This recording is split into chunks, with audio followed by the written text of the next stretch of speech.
Hey adventurers, welcome to the crew. I'm Sea Lord Jend, and this is my Let's Play of Pillars of Eternity. In the last episode, we arrived in Twin Elms, started exploring, visited the local inn in a tree, and we're now headed for the center of government. Okay, next thing I guess is we go into the government building here. Passage of the Six. Maybe that's where we can get permission to go to the rest of the town also. Interesting, not all the doors work. There's clearly 6 doors. Okay. 6 tribes, yeah. The twice split arrows, the 3-tusked stelgare, the stone bramble, the fisher crane, Keepers of the Stone, and the Guided Compass. Okay, the council's over there. These are just generic tribesmen, right? Hail, Estermore. Oh, hello. We can actually talk. Estermore. Tell me about this building. The hearth of all Anamenfathans, the 6 tribes. We honor our people here in this passage. Offerings are made, symbols of respect to each tribe. This is the house of our ancestors and our peoples at once. The Anamenfatha, when all of them are present in Twin Elms, form a council at the end of the passage. From there, our history moves on. Tell me about this council. Anamenfatha lead our tribes, one for each. They speak with the spirit of our peoples and act in our name with our will. The Council of Anamenfatha means the tribes commune as one. But no common will is found just now, and the Deerwood ails like a wounded beast. Only 2 Anamenfatha currently shelter within Twin Elms, while the rest attend their tribes. They must return. Too far, too consumed with duties. The Anamenfatha will not gather soon. Another season at least. We wait until then. What you talking about? News from beyond, east of the Great River. The Deerwood. Buyers have returned to the foreigner city, we've heard. Bro, I am a foreigner. This should be pretty obvious to you. Defiance Bay. Its waters run foul and dense with the stench of corpses. Not even the recent floods could wash away the stain of its corruption. A dying prey. Some see it as such among us. A chance to strike. Others not so. Only a council of the Anamenfatha can decide what the 6 tribes must do as one. The Deerwood is definitely weakened, but considering they lost the last couple of wars very badly in the end, I don't think it would be a good idea. What's up with you crows? Oh, you just have a soul. You see a small murder of crows gathered on a dirt path that cuts through some dry farmland. They follow this Orlan, who's slowly making his way down the path. They sometimes hop, sometimes fly, gliding after him, but always staying behind. Occasionally one will alight briefly on his shoulder, only to quickly take to wing again and rejoin its kin. As he nears a small village, a crow lands on his shoulder and begins cawing excitedly. The Orlan smiles and nods as if agreeing, and he takes a small crumb of bread from a pocket in his cloak and gives it to the crow, who grabs it in his beak and flies a small distance away to eat its prize in peace. Small children, drawn by the noise made by the crow, rush out to see who the approaching stranger could be. When he has a sufficient audience, the Orlan lifts both arms out to his sides, and, as if they have been trained, the crows flock to him, landing on his hands and arms. They rock, cawing almost in unison, as he stands there quietly humming a lively tune. He looks at the children and begins to tell them strange facts. He tells them of the different caws a crow can make and what they mean. He tells them of the pecking order, of crow kings and queens long past and the times of their reigns. He does this for some time, all the while with his arms bearing the weight of a half-dozen crows. At length his arms seem to tire, and he drops them again and the crows take flight, spiraling up over his head and then glide off in all directions, a black feathery tornado dissipating in the fading daylight. The children's delighted screams echo down the road as they run back toward town. The Orlan stands alone on the road, watching his crows disappear in the distance. Okay.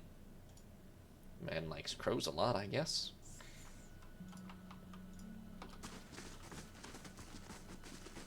So I assume there's not really anything at the Anamenfatha Council currently. Wait. Oh. I don't know if I should go through with this. Make the trade deal with the Anamenfath. Oh, that's right. If a Valiant deal with the Glanfathans weakens the Deerwood, it could mean war for the Republics in the future. What other option do you have? I could put the idea in the Anamenfath's head that the Republics are not interested in exclusive trade, but limited trade of goods that they do not already trade with the Deerwoodans.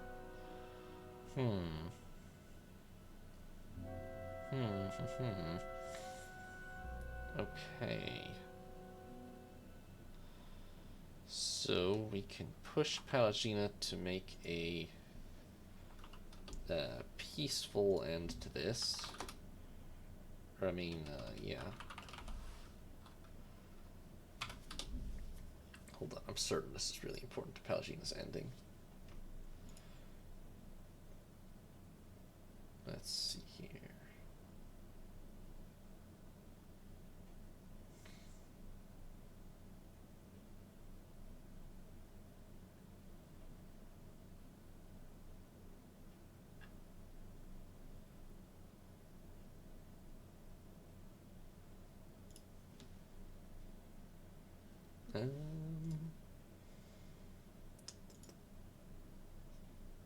Sorry, I'm thinking on this one and trying to cheat and figure out what the consequences of this would be.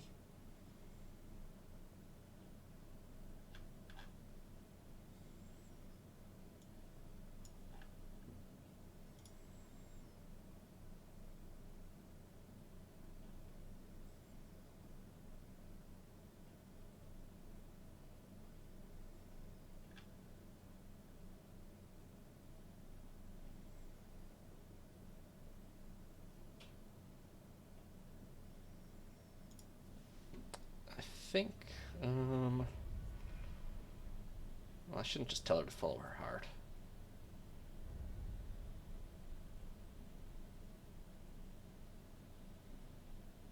Well,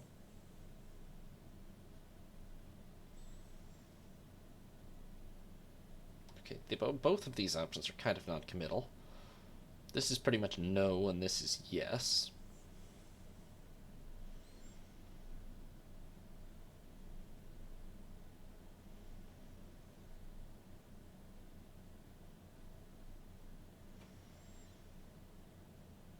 Well, what do we think is less likely to cause a war? I still don't actually know. I've already forgotten everything I just checked.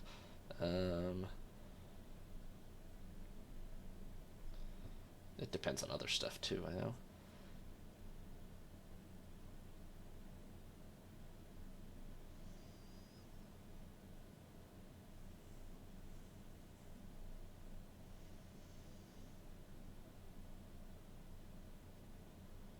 You know what?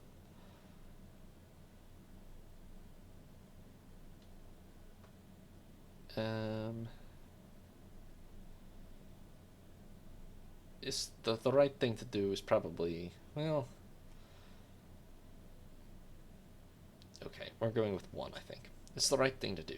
The Deerwoodens are at the mercy of the Republics. They don't even know. Well, on the other hand, I'm Valian.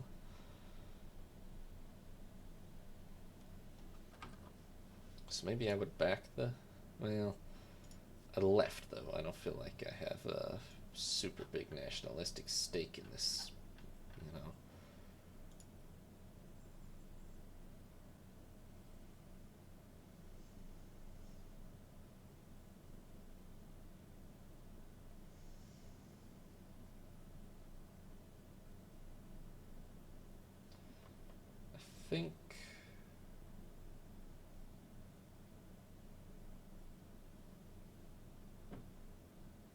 Think it's probably better if she disobeys.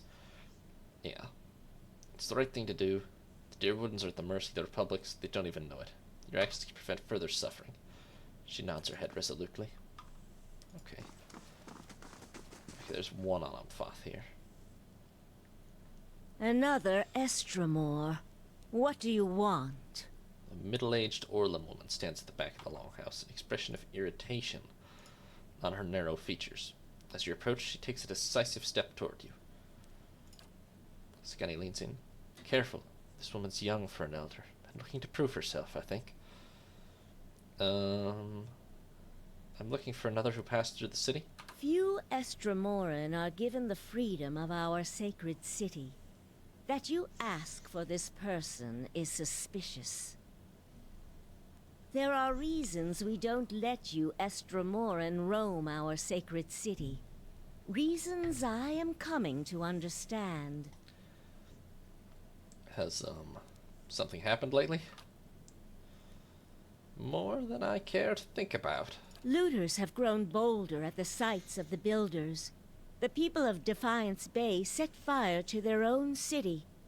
And every week, the 3 Tusk Stelgar bring news of more desperate settlers pushing at our borders, trying to escape their plague of Anolfane children. Yeah.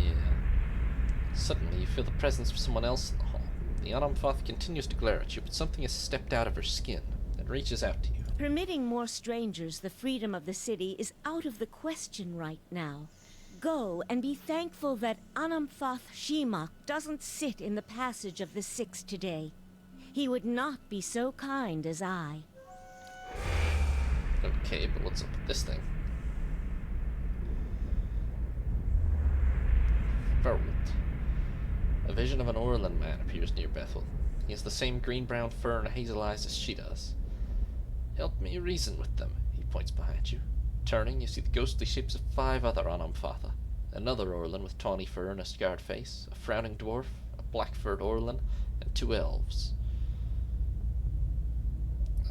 You're the leader of the Guided Compass. I thought your tribe was more open to outsiders.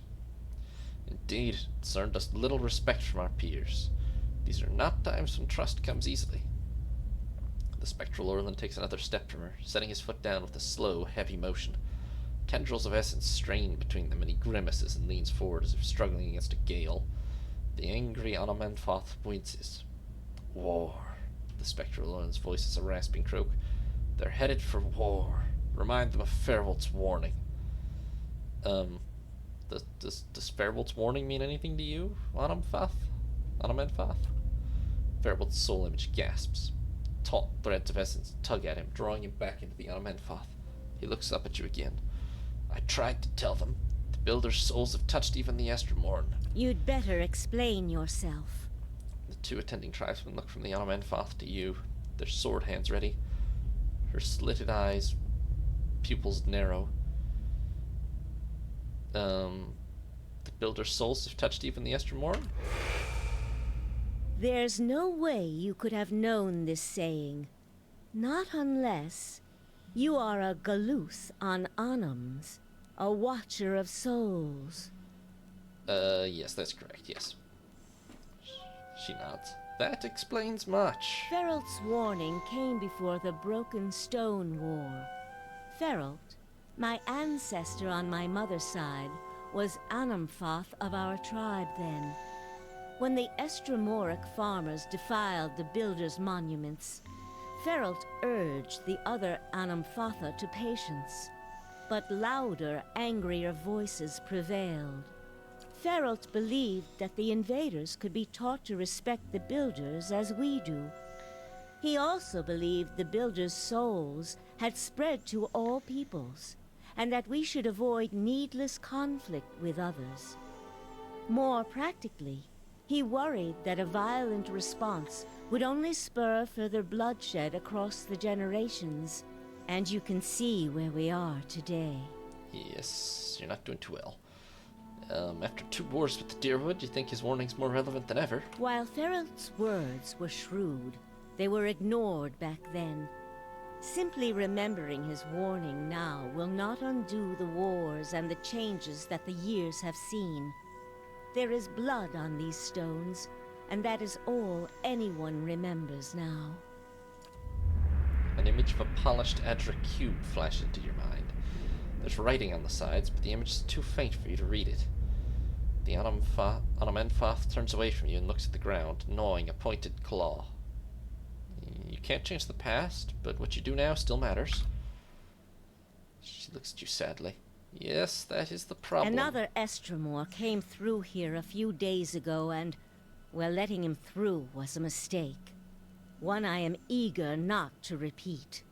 The Guided Compass tribe has a reputation for being too soft with Estremoran. One that will not be improved by my failure to stop this man, who has desecrated our most sacred sites. Well, that sounds like the guy I came here to stop, yeah. I won't repeat a mistake in my haste to correct it. We bar twin elms from Estremoran to protect the ancient places that the Builders left behind. The Builders left this heritage to us to defend, but they alone had access to it. On this much, at least the 6 tribes agree. You again see the polished outer cornerstone in your mind. This time the image is much clearer. Each face of the stone is inscribed with a phrase you know by heart. You feel your lips form words. A gift from the builders of civilization to the guardians of their legacy. May the guardians watch the door while the builders keep the key. These were the words given to the keepers of the stone. Bethel stares back at you, her tiny pointed teeth visible through her gaping mouth. Yeah. I know. Very well. The city is yours to explore. Tell the guard at the gate that you come to see the cornerstone with the blessing of the guided compass. If the gods have truly returned one of the builders to us, find the Delimgon of Ter Evron in Elm's Reach. If the gods have sent you here with a purpose, the Delimgon will know. In the meantime, I shall be here to assist you. Okay. So what are the 6 tribes? Glanfathan society is divided into tribes, which are further divided into clans. Each tribe is united by a particular history or way of life, and clans are communities of families that live together. In truth, there are more than 6 tribes, but the 6 largest have traditionally led the others. Each of the 6 has a seat here in the passage of the 6, where we discuss matters of common interests. You saw, for instance, the debate that occurred before the Broken Stone War. She gives you a hesitant look. The 6 tribes, the Keepers of the Stone, Fisher Crane, 3-Tusked Stelgar, Stone Bramble, Twice Split Arrows, and of course, the Guided Compass. Okay, who are the Keepers? They're the first and oldest of the tribes. When they first sailed to Glanfathan, they met the Builders, who gave them the Cornerstone, and those words you quoted, as a token of friendship.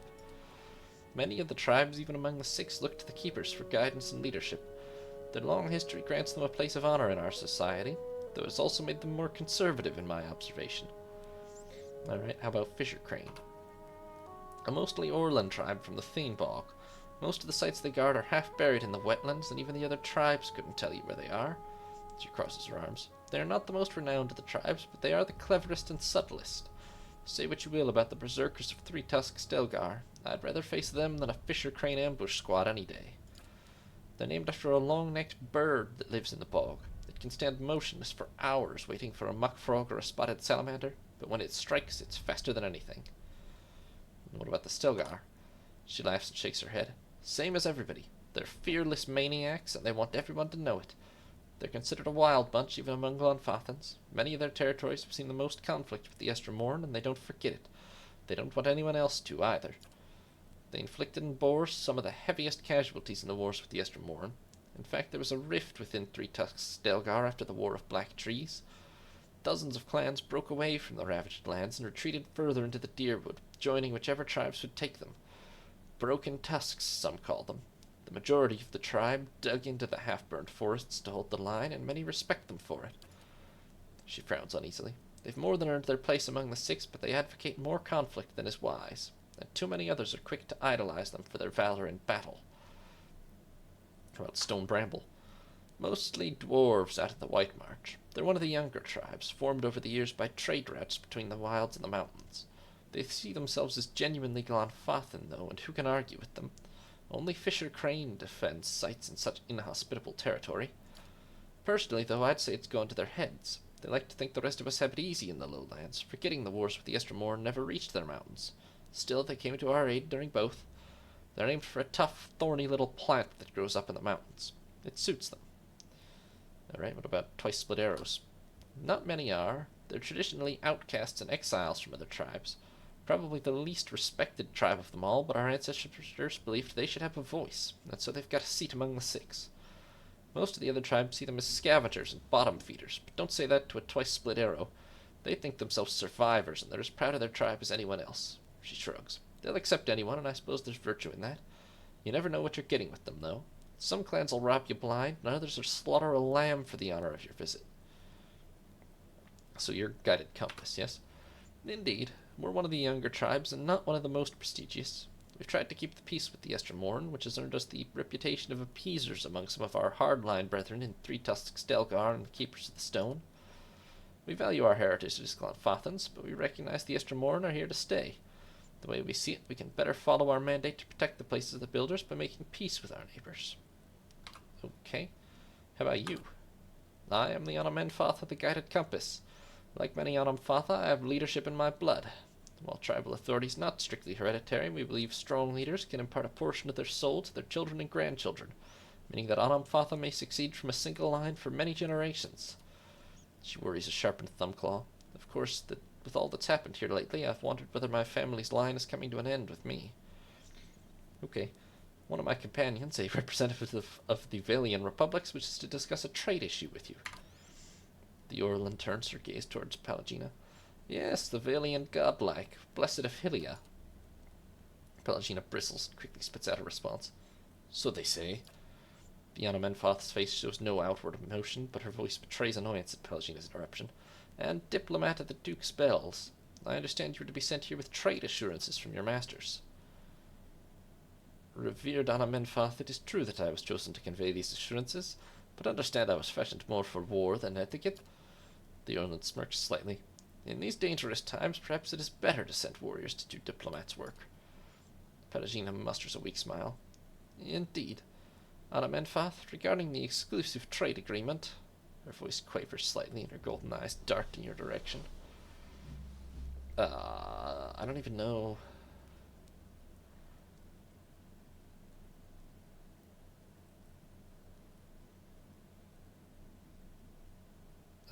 Is this, if I nod, is it encouraging her to do the thing I told her to do?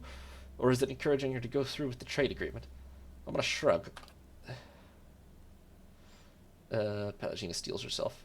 The Republics feel it would be in the best long-term interests of all parties if you maintained your traditional goods treaties with the Deerwood.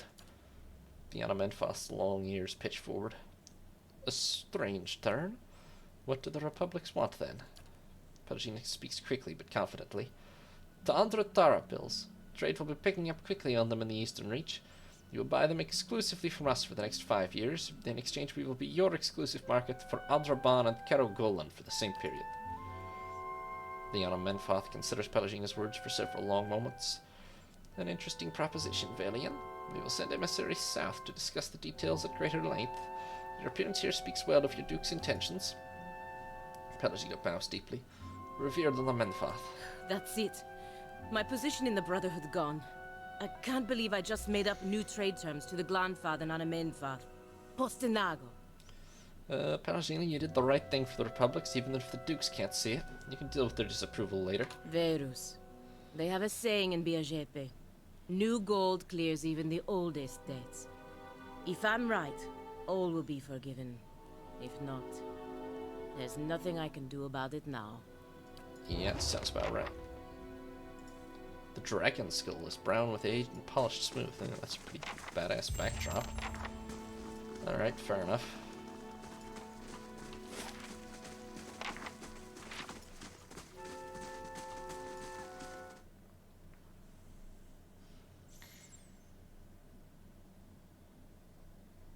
Okay, so we have the freedom of the place now. I think we basically just confused the Anamenfath into granting it to us by quoting stuff that we couldn't possibly have known at her. I think she thinks we have an unwitting soul or something, but that's not actually true. No, I don't think it is. We just saw a bunch of stuff from her past. Lorelei Rosethorn, Soul Reed. You see a ragged child, oil lamp in hand, making her way down an alleyway. Mud-encrusted socks on small, numb feet push forward despite the cold. She has eyes only for the barn ahead and the soft hay inside. She fumbles with the lock, hairpin in hand. Despite the cold, she unlocks the door with expert fingers and slips her gaunt frame inside. Somewhere between closing the door and falling to the floor, the lamp slips from her grasp. The flames try the hay tentatively, and find it to their liking, reaching faster, further. The girl screams. Outside, a woman whips through the streets, chasing shouts and smoke. Her hands are moving before she sees the flames, and from her fingertips erupt 3 near-invisible missiles of force. They shatter the barn door, but fire to Lights and Company and roars larger in response. The screaming is stopped. Skinning herself in iron, the woman mutters a prayer and pushes forward into the inferno. The fire screeches, starving, and she responds with fury and frost and hail. She will not be swayed, and the fire is defeated. The child is weak, chest dry and searing with smoke, but alive. The woman carries her out to cheers and applause as molten sweat dribbles down her silver face. Very heroic. Okay, I don't think I can get into any of these houses. This person has a bear.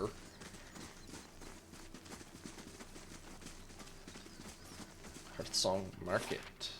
Yes, there's this, and then there's sort of this builder's thing is up here.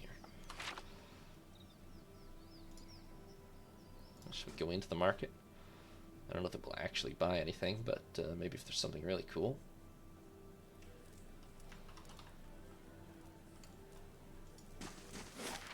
Pretty simple, just this nice circular building here.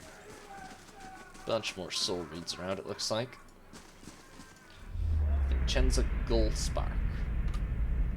You see a child, a heavy chain running from her wrist to the wall, scrubbing at a kitchen tile with deliberate slowness. The stain is dark and heavy, but she scrubs for hours, failing to notice the passage of time, failing to greet the moon as it rises. Her small face is hard and dry as she scrubs. When she's done, the kitchen is raw and fresh, ready for a new day. But she is not done yet. Trembling, she approaches the body in the corner. The whites of her eyes grow ever larger as she reaches into a pocket, grasping for freedom and finding it in the form of a key. She does not notice the blood smeared on her blouse or the stares of the townspeople as she runs towards the shoreline and the docks in the distance. Kind of gathering she murdered her master, but also, why bother to clean up the whole kitchen if you're gonna leave the corpse there? Like, there's no point cleaning up the crime scene's blood stains if the whole body is there.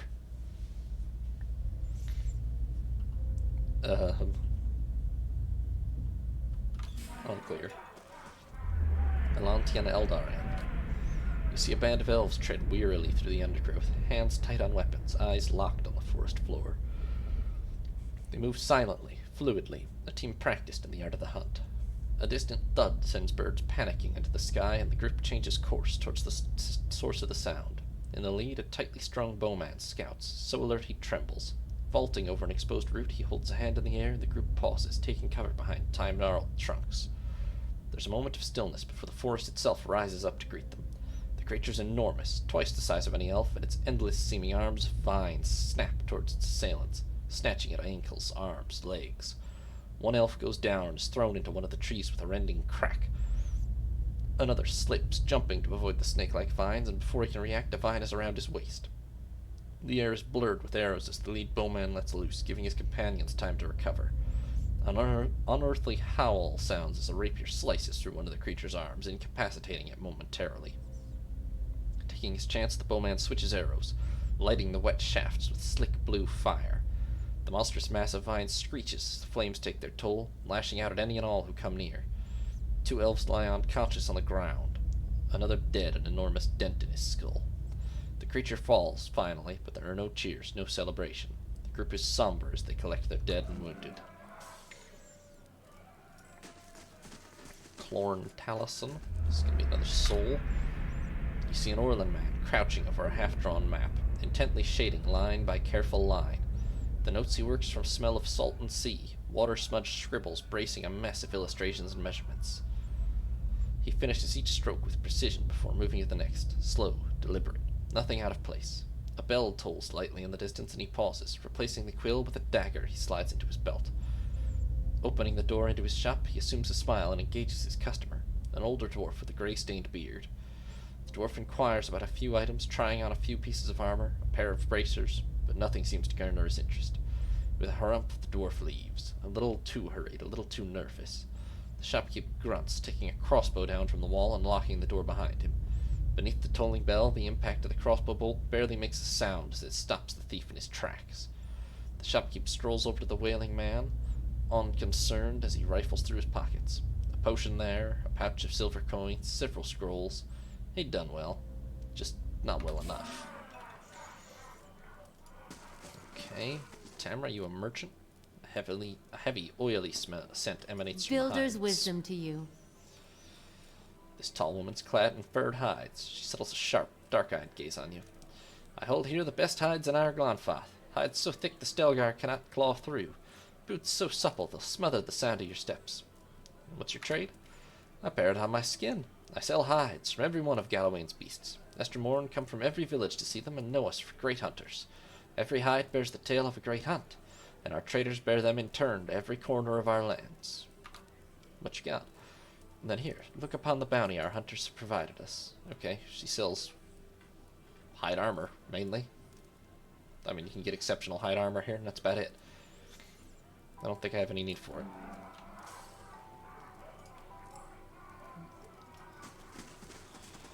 The fine-grained wood of the shields has been polished to a smooth, even finish. Estremor. Durin.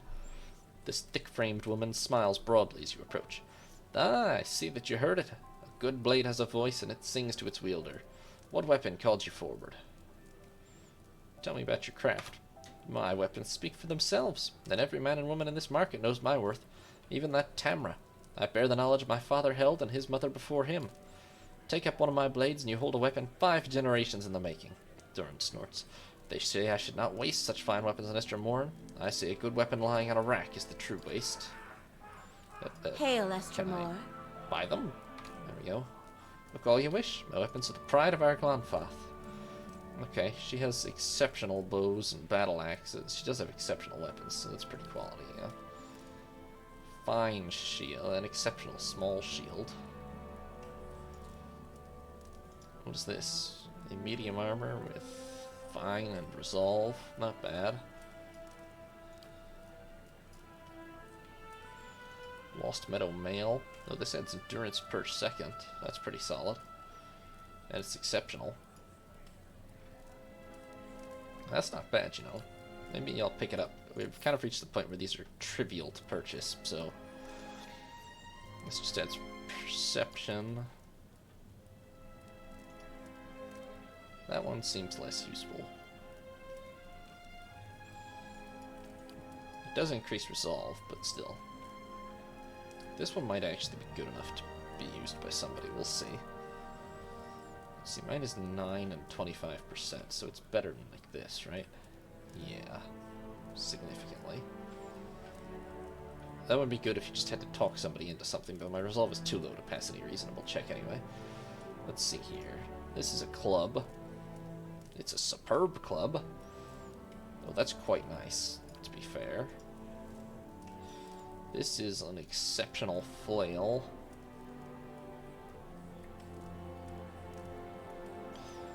And this is a warhammer.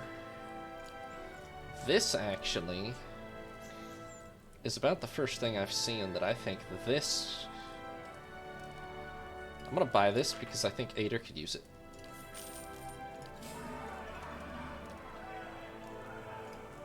Ripe and juicy, the fruits give slightly under your thumb. Estremor. Some food for your travels? I hold here many delicious cheeses and fresh fruit. Tell me about your trade. Ah, my life is simple and makes a poor tale. I tend the gardens in my herd, and my family picks this delicious fruit you see behind me. The gods have been kind. What do you got? You'll not regret it, but please, no tasting. Yeah, he's got just ingredients. And a couple, well, one camping supplies, but yeah. The musk of strange roots and herbs pervades these shelves. Even. A young girl looks about the market with a disinterested gaze. As you near, she snaps to attention and straightens her posture. Welcome, Estremor, she says with a curtsy. Alarhe's not here, so I'm running the shop while she's away. She glides her hands in front of the display cases of poultices and remedies. If you're looking for herbs, tinctures, oils, or ointments, I've got everything you'll ever need. Where would I find Alarhe? She lives not far from here. The little girl points to the exit out of the market. Climb up the stairs. At the top, there's a circle of ruins. Do you know it? It's on the north side of Hearthsong. Anyway, her house is right there. The door faces those ruins. Okay, what do you sell? Her smile widens at your request. Of course, have a look. Potions, mainly. And, various ingredients, gems, etc. Okay, and you ran it? Hail, Estremor. You have the look of a hunter, Estremor. The ruin's weapons may protect the man who seeks out misfortune, but my supplies will help you to survive out in the wilds. What do you got? He's got, well, he's got traps. booze. And some other stuff. 6 dragon eggs somehow. Okay, this is a really nice pistol. I gotta compare this to what Kana's using, I think.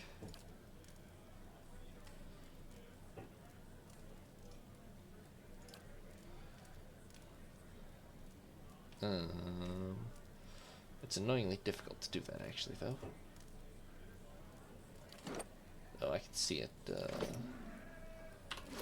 What is Kana using? Well, this is a very high-level shop, so that's why I'm actually considering buying some stuff. Let's see. This is ambushing, fine, and +2 stealth, which isn't too bad. Hail, Estremor. This thing is exceptional and a crit damage multiplier, so that's pretty much gotta be better.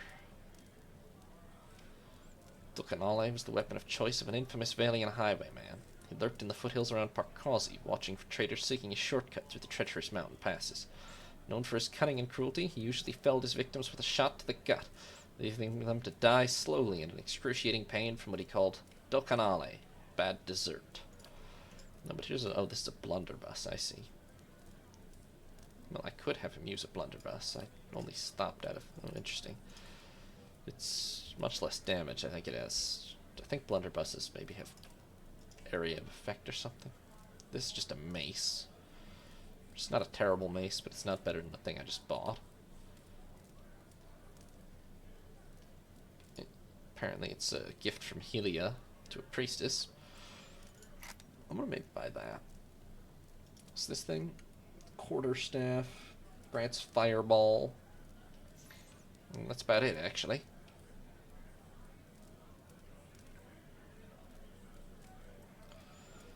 Let's see. An elfin mage named Tolentane made it to burn trolls, but then he used it on unruly students instead. Checks out. This is for a paladin, and it's +2 intellect, which doesn't actually seem that critical to a paladin. I mean, I guess durations and areas of effect is not that bad, but I'm gonna buy this. And I think that's it for here. Let's re-equip. Let's see here. What's the shield do, by the way? It's small. I mean, it's fine, and it deflects ranged grazes, which is pretty nice. The weapon of a pit fighter. Okay, Ader.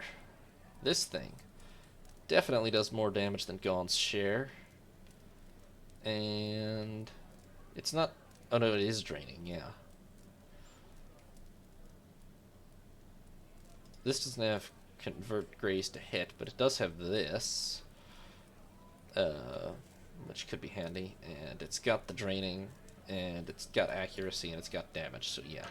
We are finally replacing Gaun's share, I think. This, now... This is a pretty heavy armor. 4 damage reduction, 1 endurance per 3 seconds. Lost Meadow Mail. Ixamita legends speak of a verdant meadow hidden among the rolling grasslands. Wildflowers grow as tall as folk, and the meadow is forever kissed by the mild sun and cooled by a gentle breeze. Clever trackers, fearless hunters, and innocents fleeing injustice are said to stumble upon the meadow, suddenly finding themselves in a place of perfect peace, where streams flowing with fresh water are always close at hand, and grain falls milled from the sheaf. It's a land of plenty, and it's unknown whether those who find their way to the meadow are unable to leave, or whether they simply choose not to. At the center of the meadow, a place the peoples of Ixamital regard as the center of Eora, grows a tree bearing small red fruit. It's said the fruit can restore and reinvigorate even the frailest of individuals. This armor was supposedly anointed with the pulp of one of these fruits and imbued with essence from its pit. Fascinating. Okay, is this actually... Is there anybody here who... I think the main person who might wear this is her. Let's see. See, the Defiant is quite nice. On the other hand, this would just be a general upgrade, and the regeneration. It would reduce recovery speed a bit. But she's one of our main tanks, and less one of our main damage dealers, so... I mean, this gets to 15 DR when under 25% health, but this is 13 the whole time, which I think is worth more. Plus the regeneration. I'm going to put this on Pelagina. Yeah. Very shiny. Okay. And then where did the gun go? Here it is. Yeah. It definitely does more damage. Plus it's got... it doesn't have ambushing or stealth, but it does have extra DR bypass and crit damage, I believe. Yeah. Rending. What is Time Siphon? Is that gives it ambushing? I have no idea.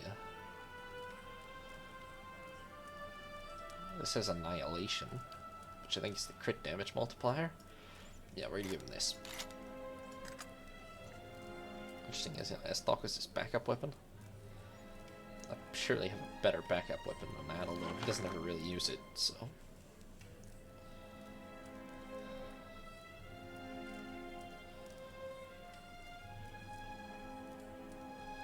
Yeah, whatever. Okay, so that's the market. Got some neat upgrades.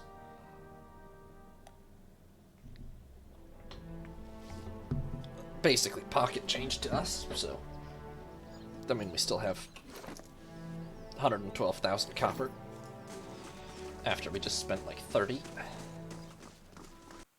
Thanks for watching, adventurers. New parts will be up every other day, or you can watch live on Twitch. If you did enjoy the video, consider leaving a like or subscribing. Have a nice day, adventurers. This is Sea Lord Janda, signing off.